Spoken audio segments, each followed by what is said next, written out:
ನಾವು ನಾಗಮಂಗಲ ಬೆಳ್ಳೂರಿಂದ ಬಂದಿರೋದು. ನಮ್ಮ ಜಿಲ್ಲಾ ಮಂತ್ರಿ ಚಲುವರಾಯಸ್ವಾಮಿ ಅವರು ಇದನ್ನೆಲ್ಲ ಅರೇಂಜ್ ಮಾಡಿ ಚೆನ್ನಾಗಿ ಮಾಡಿದ್ದಾರೆ. ಖುಷಿ ಆಗ್ತಾ ಇದೆ. ನಾವು ಬೆಳಗ್ಗೆ 9 ಗಂಟೆಗೆ ಹೊರಟು ಈಗ ಬಂದು ಇದನ್ನೆಲ್ಲ ನೋಡಿ, ಇವನ್ ಕೆಲವೊಂದು ಬೀಜದ್ದು ಅದು ಇದು ಒಟ್ಟಾರೆ ಸಿರಿಧಾನ್ಯ ಉತ್ಸವನ ಚೆನ್ನಾಗಿ ನಡೆಸ್ತಾ ಇದ್ದಾರೆ.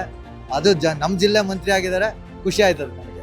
ಅದೊಂದು ವಿಚಾರ ಅಂತೂ ಹೇಳಲೇಬೇಕೀಗ. ಇಲ್ಲಿ ಬಂದು ನೋಡಿದಾಗ ವೈವಿಧ್ಯಮಯದ ಅಂಗಡಿಗಳು, ಕೃಷಿ ಪರಿಕರಗಳು ಮತ್ತು ಸಾವಯವ ಕೃಷಿ ಮತ್ತು ಮಿಲೆಟ್ಸ್ಗಳ ಬಗ್ಗೆ ಎಲ್ಲ ತುಂಬ ಒಳ್ಳೊಳ್ಳೆ ಮಾಹಿತಿಗಳಿದೆ. ಉತ್ಪಾದಕರಿದ್ದಾರೆ ಮತ್ತು ಮಾರಾಟಗಾರರಿದ್ದಾರೆ, ಅಡ್ವರ್ಟೈಸ್ ಏಜೆನ್ಸಿ ಎಲ್ಲನೂ ಒಂದೇ ವೇದಿಕೆಯಲ್ಲಿ ತಂದಿದ್ದಾರೆ. ತುಂಬ ಅಚ್ಚುಕಟ್ಟಾದ ಕಾರ್ಯಕ್ರಮ. ಇಂಥದ್ದನ್ನ ಇಡೀ ರಾಜ್ಯದಲ್ಲಿ ಕರೆಸಿ ಇಲ್ಲಿ ಇಂಥ ಮಾಡಿರೋದು ನಮಗೆಲ್ಲ ತುಂಬ ಸಂತೋಷ ಆಗ್ತಾ ಇದೆ. ಇದನ್ನು ಪ್ರತಿ ಜಿಲ್ಲೆಯಲ್ಲಿ ಮಾಡಬೇಕು ಅಂತ ಕೇಳ್ಕೊತೀನಿ. ಜನರಿಗೆ ತುಂಬ ಉಪಯೋಗ ಆಗುತ್ತೆ. ತುಂಬ ಚೆನ್ನಾಗಿತ್ತು ಕಾರ್ಯಕ್ರಮ.